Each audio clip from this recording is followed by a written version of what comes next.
So if you're new to the channel, hi. You likely won't know about this, but I've been in a bit of a rivalry with another game developer YouTuber, and his name is Fruit Toast. Over the past few months, we have been competing in 3-hour game jams, which if you aren't aware, is a challenge where you must create a game in 3 hours. Kind of self-explanatory.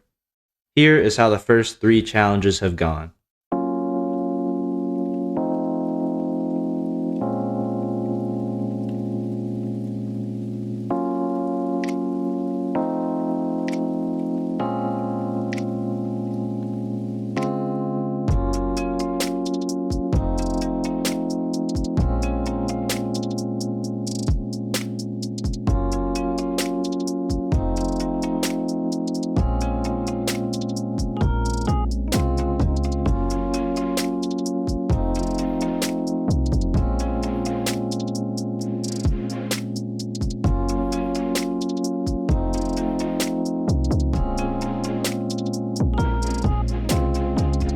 Dang, that music had way too much heat. Okay, back on topic. So, if you're paying any attention to that epic cool montage instead of dancing, you would notice that I am currently losing 1-2 overall. This isn't completely fair, as one time he uploaded his game incorrectly and got his score deducted from because of this. Now, I must lock in and win one of these competitions fair and square. This is the story of how I came back and tied our scores once again. Wait, this is the wrong YouTuber. Just, never mind, this is fine.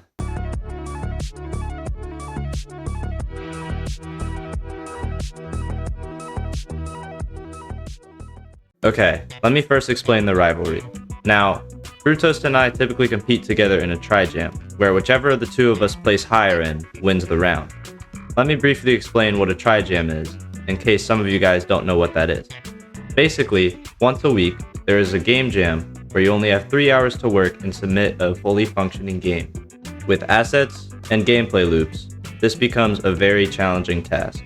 On top of that already difficult task, you must also follow the jam's theme, which is how they stop people from creating the same game repeatedly hoping for a win. Sometimes their themes are simple and an idea comes right away, and sometimes the themes require more thought to produce a game. For example, one game jam's theme was Butchering Mania, which I didn't compete in because what are you going to do with that? Like, what game can you make? Now, typically about 20 people submit to this game jam, but strangely this week, there were 95 submissions. This put a lot of pressure on me because I knew I had to perform well if I wanted to beat Fruit Toast. The theme for this week's tri-jam was wall bound. I had no idea what to do with this as I started stream, and decided the starting point of every great project is the drawing board. I'm not usually a serious planner, but I really had to beat Fruit Toast this week to tie the series. After settling on a game idea, I finally started to get to work. What exactly was this amazing idea that would defeat Fruit Toast? I'm glad you asked. Basically, I created a game where you have to shoot a ball to get to an ending spot. Very original, right? But you have to get it in exactly the right number of bounces, no more and no less. So sometimes, you have to bounce off exactly 2 walls before hitting the goal square. With this amazing game idea, it was time to get to work and create this masterpiece. The first step to making the game was sizing the screen to be like a phone resolution, and then I created a ball that I wanted to be able to bounce off of walls accurately. So I used Unity's built-in physics and got that done in about 15 minutes. After getting the bouncing working, I quickly Googled and followed a tutorial for how to get a drag and release shot for the player. While I did struggle to follow a tutorial somehow, I did manage to get this done after about an hour of work, meaning we already are 1/3 of the way through the challenge. While a lot of time has passed without much to show for it, the game is slowly starting to come to shape. Switching over to Fruit Toast's perspective, we see that he has a basic dragging functionality for an egg and is mostly working on pixel art at the moment. It will be interesting to see what type of game he makes, but for now, back to my way cooler game. I began upgrading the visuals of the ball and designed the first level, which is still very simple. I then made it so the goal area would start as a transparent red square, and then after the correct number of wall bounces, it would turn a bright green. After hitting the square when it's green, it would output to the console, "You the winner." The next step was to make it so that if you hit the wall too many times, it would reload the scene. This was pretty easy, but now we only have half the time that we started with. Then, I tried to make it so that when the player hit the green square, it would move to the next level. Unfortunately, it was time for a classic Unity crash moment. Unlike usual, I managed to save the project often and didn't lose anything too valuable, but that was definitely very scary. I then got the level loading to work and also created a number that would be displayed at the top of the screen indicating how many wall bounces are required to make the green square appear. Now that I have the base gameplay done, I started browsing the Unity store for music and sound effects. For some odd reason that I can't explain, I stumbled on this goofy clown music and thought it would be a great fit for the game. Don't ask me why. I also learned how to keep the sound going even after dying, instead of constantly restarting the song like I've been doing in the past. Back over to Fruitoast's perspective, he is working on designing his level. We see that the goal is going to be to get the egg to the egg basket, but we don't know much else about the gameplay yet. Back to me, I started adding basic sound effects like beating a level, losing a level, and hitting a wall.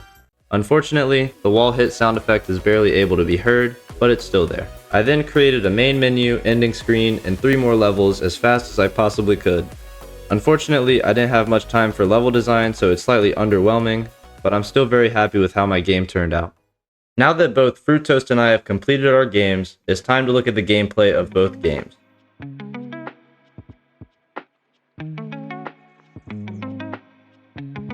Whether you agree with the scoring or not, these are the final scorings of both games.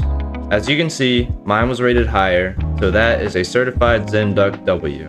Now, as per usual, I knew that what I created was obviously not my best work. I mean, if you're expected to create a whole game in just 3 hours, it's obviously going to have some cut corners and janky mechanics. That's why I decided to recreate this game in a better way.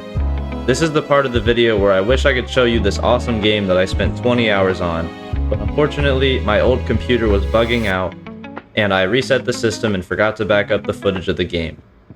Not only that, but the game was also deleted. These clips are some of the only footage that I have left of this game, so unfortunately I won't be able to show off this or the April Fool's prank that I played on my friends using it.